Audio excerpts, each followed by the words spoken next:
Hi there, heavy haulers. Today we're going to be taking a look at InfiniteRule's line of locking hitch pins.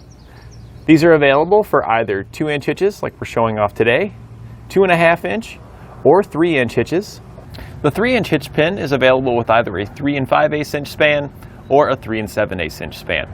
Choosing the correct span for your hitch is important because we want it to have a nice snug fit. We really don't want it to be able to slide in and out a bunch, because where it slides through our hitch here, it's going to be a smaller diameter than our end pieces here, which means it's going to be easier to cut off than it would be if they had to cut here or here. Plus, if they cut here, there's still a lip here that would prevent them from being able to pull it out. If you were to cut on the other side of these where it slides through the hitch, you could easily just pull the pin out. So by matching it this way, it makes it very difficult for someone to come along and cut this off and take whatever's in our receiver.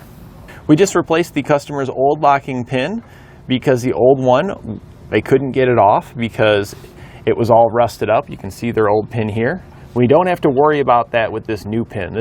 We're using this pin to solve an issue. The issue was that the old one rusted up and they couldn't get their key in there anymore to take it off.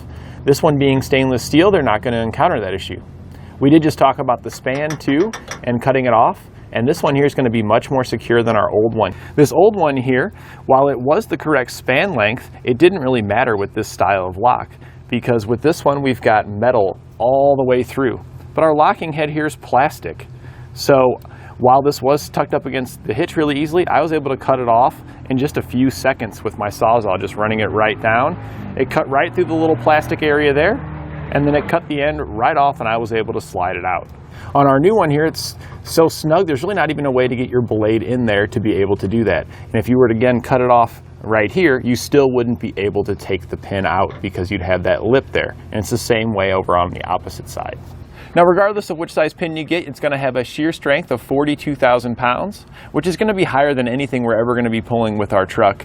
We've got our weight distribution set up here, and we're pulling a travel trailer with this truck, and this pin's going to have no problem handling that. To give you an idea, this trailer here that we're pulling with this truck is nearly 10,000 pounds. It also has a better locking design than our old style. One, you can see here the dust cap on this one was either non-existent or fell off a long time ago, which allowed the lock to corrode up. But the lock inside this one is kind of a traditional locking mechanism. When you turn it, you just turn it and then the lock can pop off.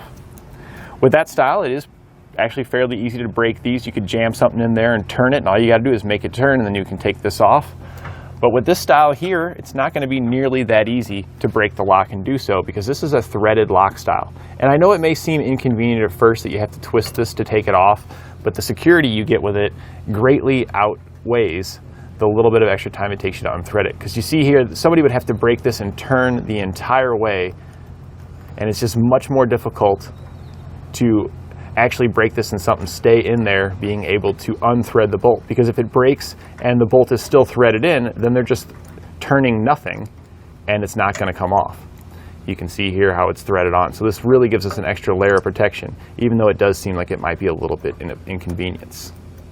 Another feature they've added to ensure that our new lock doesn't end up like this rusted old one here is they've placed a rubber seal around it here. And you also notice that this is machined to a square with round edges, just like on the inside. So everything fits together very snug and helps keep out any moisture, dirt, and debris, so we have nice smooth lock operation for many years to come. I also like the ends that we have here. You can see how we've got a nice kind of concaved machine surface here. This is nice and easy to grab to pull it in and out, and we've got groove surfaces over here to ensure we can grip it when pulling it off. Our old style had the kind of little more than a 45-degree bend in it, and I actually don't prefer the kind that have that, because when you put it in, you know, it's going to hit things and it's not as smooth. With this one, we can slide it in and we've got a lot more room for our hands to get in there because we don't have that angle. And the minimalist design of this here, where it's not having that angle and all that, and you can see here that this head is significantly smaller than our old one, also makes it much easier to get our safety cables and things like that hooked up, because especially if you're hauling something big like we are, large safety cables can sometimes interfere with large locking hitch pin heads. There's also a dust boot on it to keep out any dirt, debris, and moisture from the locking mechanism on the other side, so we don't have to worry about that. Now, it is stainless steel, so it shouldn't corrode, but you still don't want to get dirt and debris in there because that could cause binding issues and things like that. So we got protection level there as well.